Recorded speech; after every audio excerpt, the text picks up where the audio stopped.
بسم الله والصلاة والسلام على رسول الله. اللهم صل وسلم وبارك على سيدنا محمد وعلى آل سيدنا محمد. اخواتي متابعيني الكرام، يا رب دايما تكونوا بخير وبصحة وبسعادة. وحشتوني. انا تقريبا من مباراة العين ما طلعناش وما اتكلمناش سوا. بدأ الدوري ما اتكلمناش، كان عندي شوية ظروف كده وشوية حاجات شغلتني، سامحوني على التأخير عليكم. بس صراحة مباراة الأهلي النهارده والمتعة اللي اتعملت النهارده في المباراة اجبرتني انه لازم افضي نفسي واطلع معاكم ونتكلم سوا. المتعه معناها الاول ما تلعبش مع المارد، ما تصحيش المارد اي حاجه الا انك تنكش النادي الاهلي. يعني متهيألي سيراميكا لو نزل قصاد الاهلي وماسك الكوره وبيدافع بس، والاهلي في المستوى السيء ده، والاهلي حتى اذا قدر يكسب هيبقى 1-2. لكن انك تلاعب النادي الاهلي وتنكش المارد اللي جواه، تحمل ده. سيراميكا فعلا ادى شوط اول رائع بيكمل بيه نفس شكل الاداء اللي اداه في السوبر المصري قصاد الاهلي. لكن هنا الاهلي كسب الشوط الاول 2-1 باسمه وليس بادائه ولا باي حاجه. مكسب الاهلي كان باسم النادي الاهلي، وانه يبقى عندك لاعب يفوق زي الشناوي يحافظ لك على النتيجه. ده اللي حصل في الشوط الاول، ده اختصاره. سيراميكا قدم استحواذ، ضربات ثابته، ركنيه، كل حاجه، الا انه ما عندوش حد يقدر ينهيله الفرص اللي بتيجي. محتاج راس حربه يقدر يثبت له ويخلص له. عشان الشوط الثاني كولر يجيب لي اللعيبه شيكادودو. اللعيبه نازله الشوط الثاني مش خدت دش، اللعيبه اكنها اتبدلت، اكن اللعيبه اتعمل لها سوفت وير.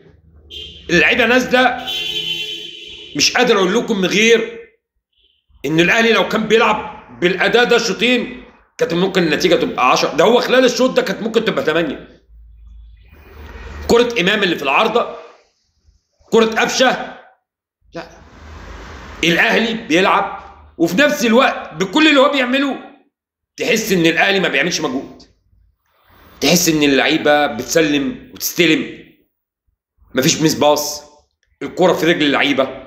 قفشه قادر يلعب بمزاج، قادر انه يبقى يهمه مصلحه الفريق، مش فارق معاه انه هو يحرز هدف ولا لا. اللعيبه مبسوطه، كلهم بيشجعوا بعض.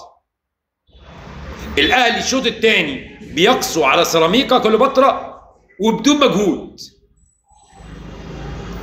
واللي عايز يعرف قيمه الفوز على سيراميكا مش انه بدايه الدوري ولا ان سيراميكا فرقه قويه. تخيل خلال ال10 ايام الاخر 24 29 النهارده زمالك العين عشان يطلع يقابل سيراميكا في بدايه الدوري باداء ولا اروع في الشوط الثاني. يمكن اللعيبه في الشوط الاول نسيت، استسهلت المباراه، لكن الشوط الثاني كل حاجه اتعملت صح. يوسف ايمن، لا صبر، مش هنحكم، عادي خالص. اجواء مختلفه، طريقه لعب مختلفه، لعيبه هو مش حافظ تحركاتها جنبه.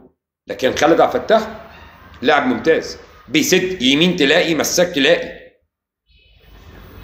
عشان المباراه تظبط، عشان يتحول مروان عطيه بلينجهام، بيقطع ويباصي ويخش ويكمل كل حاجه، بيغطي وينج يمين وينج شمال، على في نص الملعب، في كل مكان. عشان قفشه مفيش كوره بتطلع من رجل قفشه الا لما ليها معنى وليها معنى خطوره. وسام ابو علي الكلام عليه لن ينتهي. مهاجم الاهلي مش هيعوضه بسهوله. كل حاجه كانت النهارده في النادي الاهلي ممتازه، وكل واحد من لعيبه النادي الاهلي عايز فيديو لوحده. حسين الشحات عايز فيديو،